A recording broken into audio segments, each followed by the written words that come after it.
कोणी केली याची काही माहिती आपल्यापर्यंत? व्हायरलचा प्रश्न नाही, हे फोटो त्याच्या इंस्टाग्रामवर आहे मुलीच्या, ते आहेत. आता आमचे कौटुंबिक संबंध आहे. आम्ही आता समजा हा ग्रुपचा फोटो आहे माझ्या. आता हा इथं मला मी फोटो दाखवतो. आता इथे फोटो असताना बाजूचे फोटो कट करायचे आणि फक्त माझा आणि त्या मुलीचाच फोटो दाखवायचा. आता हे कितपत योग्य आहे, असं करणं योग्य नाही ना. आणि म्हणून मला असं वाटतं की असे अनेक फोटो या ठिकाणी आहेत की त्या ठिकाणी मी आहे, ते आहेत. आता हा गणपतीतला माझ्या बायकोचा फोटो आहे, माझी मुलगी आहे, ही मुलगी बाजूला आहे. आता इथले मधले फोटो गायब करायचे, निलंबनच दाखवायचं या ठिकाणी. हे असं कशासाठी करतायत? आता हे जे फोटो काढलेले, 4 फोटो काढले, 3 फोटो काढले, ते आजूबाजूला माझ्या मुली उभ्या आहेत त्या दिवशी त्या ठिकाणी, ते दिसतंय. तो ड्रेस एकच आहे त्या दिवशीचा, 4 फोटो मधला हा तो त्या दिवशीचाच फोटो त्या मुलीचा. मग हे असं असताना ते क्रॉप करायचे, त्याच्यामध्ये छेडछाड करायची, बाजूचे सगळे फोटो हटवून टाकायचे आणि मला त्या मुलीला दाखवायचं. कशासाठी? बरं काहीच नाहीये, फोटो काढलाय, त्याच्यामध्ये काही अस्थिरता आहे, काही वेगळं काही आहे, तसं काहीच नाहीये. पण जाणीवपूर्वक त्याच्यामध्ये काहीतरी सस्पेन्स निर्माण करायचा, आपणच ते पसरवायचं आणि बदनाम करायचं. त्या मुलीचा विचार करा, आपण काय करतोय, काय बोलतोय. ते तिचे टॅलेंट आहे, हुशार आहे, ती डॉक्टर आहे, MBBS आहे गव्हर्नमेंट कॉलेजमधली. आज तिची अवस्था इतकी, ती विचारी रडून परेशान झाली की माझं नाव का असं येतंय, काय चूक आहे माझी. मला वाटतं हे थांबलं पाहिजे, त्यासाठी कठोर कारवाई आम्ही त्या ठिकाणी करू. सर इंदिरा तक्रार देखील गेलेली होती. मागील काही दिवसांपासून आपण बघितलं असेल, माझ्याशी संबंधित photo social media, Instagram, Facebook, काही इतर माध्यमांवर त्या ठिकाणी दाखवले जात आहेत, न्यूज पोर्टलवरही दाखवले जात आहेत. आणि म्हणून या बाबतीत खुलासा होणं मला वाटतं आवश्यक आहे. म्हणून मी आज हा खुलासा या ठिकाणी करतोय. या फोटोमध्ये मी आहे, माझ्याबरोबर जी मुलगी आहे तिचे वडील माझे अतिशय जवळचे मित्र आहेत, जे होते ते आज नाही आहेत. त्यांची आई जी आहे तिची माझ्या बहिणीच्या वर्गामध्ये शिकलेली आहे, कॉलेजात ते सोबत होते, त्यामुळे आमचे घनिष्ठ संबंध आहेत. आणि अतिशय कौटुंबिक जिव्हाळ्याचे संबंध आमचे आहेत. माझ्याकडे असं कुठलं गणपती नसेल, दुर्गोत्सव नसेल, कुठला सण नसेल की त्या सणामध्ये यांचा परिवार कधी हजर नसतो. आणि म्हणून या ठिकाणी मी काही फोटो सुद्धा आणलेले आहेत. त्या फोटोमध्ये माझ्या मुली आहेत, मी आहे. या फोटोमध्ये गणपतीच्या वेळचे सगळे आरतीचे फोटो आहेत. माझ्या मुलींच्या सोबत मुलीचे फोटो आहे. म्हणजे अगदी अशी फोटो, म्हणजे माझ्या मुली मुंबईला आल्या गावाहून की या सगळ्या सोबत असतात. फिरायला असेल, कुठे शॉपिंगला असेल, कुठे बाहेर जायचं असेल तर हे सगळे सोबत असतात. त्याचे अनेक फोटो, शेकडो फोटो माझे आणि यांच्या परिवाराचे, यांच्या आईचे, यांच्या भावाचे त्या सोबत आहे. ते गणपतीतले फोटो आहेत. माझ्या मोठ्या मुलीच्या मुलाला खेळवताना ती या ठिकाणी दिसते, फोटोमध्ये दिसते. असे अनेक फोटो मी आपल्याला दाखवू शकेल की ते या ठिकाणी आहेत. हा गणपतीच्या आरतीच्या वेळेचा फोटो आहे माझ्या बायकोचा. मोठा उत्सव आपण मुंबईला करतो त्यावेळेला सुद्धा ती त्या ठिकाणी असते. तिच्या घरचे सगळे कुटुंबीय हजर असतात, भाऊ असेल, आई असेल. आणि इतके आमचे जिव्हाळ्याचे संबंध आहे. आणि असं असताना गेल्या 4-5 दिवसापासून आपण बघतात की जाणीवपूर्वक काही माध्यमातून काही लोक ते फोटो आमचे त्या ठिकाणी सेल्फी काढलेले त्यांच्या माध्यमातून दाखवतात आणि त्याचा वेगळा अर्थ लावत आहे.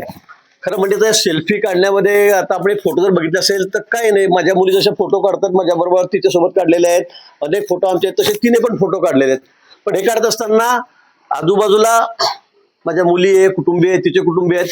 पण ते क्रॉप करून, त्याच्यामध्ये छेडछाड करून, ते कापून फक्त आमच्या दोघांचाच फोटो त्या ठिकाणी दाखवलेला आहे, मुद्दाम म्हणून. तर मला कळत नाही हे आपण असं का करतो आहोत, यामुळे कोणाची काय बदनामी होते. आपण राजकीय, आपलं काय असेल राजकारण आपण ते करू, आपण काय असेल ते लढू. पण अशा पद्धतीने एखाद्या मुलीची बदनामी करणं हे कितपत योग्य आहे. आजकाल आपल्याला माहिती आहे याच्या माध्यमातून त्या क्रॉप करून, माफ करून कशा पद्धतीने फोटो दाखवले जात आहेत. जगातले, देशातले सगळ्यात मोठ्या लोकांबरोबर किती घाणेरडे चित्रण या ठिकाणी केलं जात आहे, दाखवलं जात आहे. आणि म्हणून या याचाही वापर इतका चुकीचा चाललेला आहे की कोणाकोणाला आयुष्यातूनच उठावं लागेल की काय, अशी परिस्थिती या ठिकाणी निर्माण झालेली आहे. आणि म्हणून मला वाटतं की माझे राजकीय हेव्यादाव्यातून काही मंडळींनी हा फोटो या ठिकाणी दाखवलेला आहे. आणि दाखवणारे आपल्याला माहित आहे हे कशा पद्धतीने अगदी आमच्या सर्वोच्च नेत्यांपासून, देवेंद्रजींपासून, सगळ्या आमच्या मंत्र्यांपासून कशा घाण पद्धतीने त्यांच्याविषयी, त्यांच्या कुटुंबियाविषयी किती घाण लिहितायत आणि घाण चित्रण त्या ठिकाणी दाखवतायत हे आपण नेहमी बघितलेलं आहे. आणि म्हणून या संदर्भामध्ये मी तक्रार सुद्धा केली, पोलिसांमध्ये तक्रार केली. आपले कमिशनर आहेत, यशस्वी यादव त्यांच्याकडे सुद्धा तक्रार केली आणि त्या तक्रारीच्या माध्यमातून ती चौकशी समोर आलेली आहे. तिचं सर्टिफिकेट मला या ठिकाणी मिळालेलं आहे. हे सर्टिफिकेट आपल्या समोर मी या ठिकाणी देतो, आपल्यालाही या ठिकाणी देतो. आणि याच्यामध्ये सरळ क्लिअर कट हा रिपोर्ट आलेला आहे. मी प्रायव्हेटचाही घेतलेला आहे करून, मोठ्या एका इन्स्टिट्यूटचा, आणि सरकारी पण घेतलेला आहे तक्रार देऊन. आणि या त्यांनी अगदी शेवटी अगदी क्लिअर कट म्हटलं, it is hereby certified that the aforesaid images has been tampered with and modified. म्हणजे याच्यामध्ये छेडछाड झालेली आहे, याच्यामध्ये बदलाबदल केली गेलेली आहे, असे सगळे फोटो आहेत.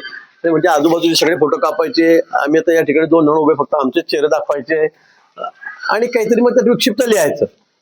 सेल्फीमध्ये काही नाही, सेल्फी काढलेला आहे, त्याच्यामध्ये 5-7 लोक होते, त्यांना कट करायचं आणि आम्ही दोघांनी फोटो काढले. बरं, याच्यामध्ये आक्षेपार्ह काय मला हे कळत नाही. पण अशा पद्धतीने अतिशय घाणेरडी बदनामी करायची, जाणीवपूर्वक ती करायची. राजकारणामध्ये आपण त्यांचं काही करू शकत नाही आणि म्हणून मग अशा पद्धतीने हे आपल्याला माहिती आहे, हे किती दिवसापासून चाललेलं आहे. त्याच्यामध्ये अनेक लोक तोंड घशी कसे पडलेले आहेत हे माहिती आहे. माझ्या बदनाम्या कशा पद्धतीने चाललेल्या आहेत याची आपल्याला कल्पना आहे. पण आता मात्र मी या संदर्भामध्ये सायबरला या ठिकाणी तक्रार केलेली आहे, पोलिसांकडे तक्रार केलेली आहे. आणि हे असे ज्या पद्धतीने जे उद्योग करतायत रिकामे लोक, त्यांच्यावर निश्चित आळा बसला पाहिजे, त्यांच्यावर कडक कारवाई झाली पाहिजे. मी माननीय मुख्यमंत्री महोदयांशी बोललेलो आहे, त्यांनाही पत्र दिलेलं आहे की या संदर्भामध्ये कोणी असेल, मी असेल, उद्या कोणी असेल, आणि इतकं घाणेरडं दाखवलं जात आहे की बघवत नाही आणि काय करावं या विषयावर काही कळत नाही. असे सगळे फोटो टेम्पर्ड करून, त्याच्यात छेडछाड करून, त्याच्यामध्ये बदल करून किंवा याचा वापर करून कोणाशी फोटो जोडले जात आहेत, विवस्त्र फोटो जोडले जात आहेत. मला वाटतं ही बाब अतिशय गंभीर आहे. आणि म्हणून 1-2 इन्फ्लुएन्सर आहेत त्यातले की जे वारंवार हे काम करतायत, निश्चित त्यांना शोधून काढायचं आहे.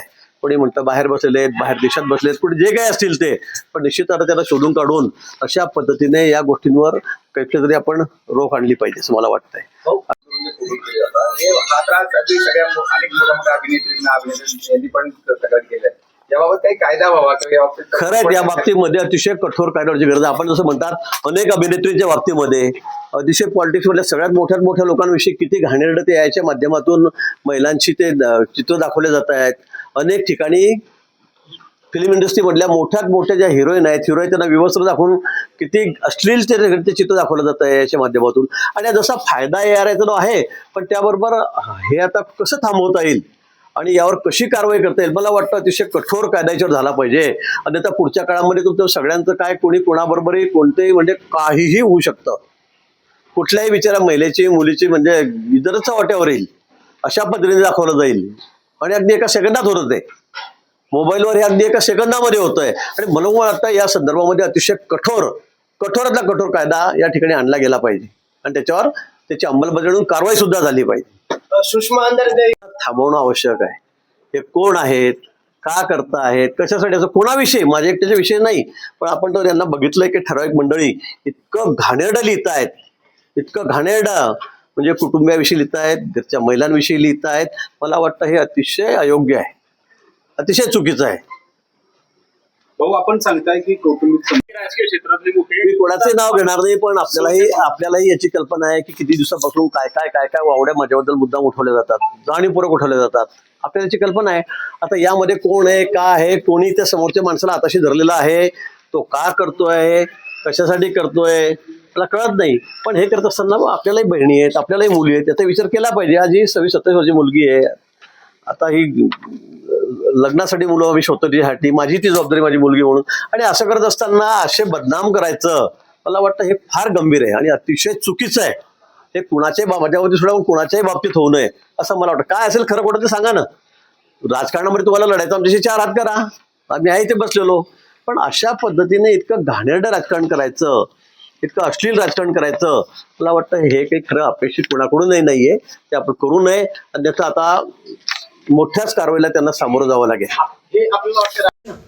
आणि म्हणून मला असं वाटतं की असे अनेक फोटो या ठिकाणी आहेत की त्या ठिकाणी मी आहे, ते आहेत. आता हा गणपतीतला माझ्या बायकोचा फोटो आहे, माझी मुलगी आहे, ही मुलगी बाजूला आहे. आता इथले मधले फोटो गायब करायचे, निलंबनच दाखवायचं या ठिकाणी. हे असं कशासाठी करताय? आता हे जे फोटो काढलेले, 4 फोटो काढले, 3 फोटो काढले, ते आजूबाजूला माझ्या मुली उभ्या आहेत त्या दिवशी त्या ठिकाणी, ते दिसतंय. तो ड्रेस एकच आहे त्या दिवशीचा, 4 फोटो मधला हा तो त्या दिवशीचाच फोटो त्या मुलीचा. मग हे असं असताना ते क्रॉप करायचे, त्याच्यामध्ये छेडछाड करायची.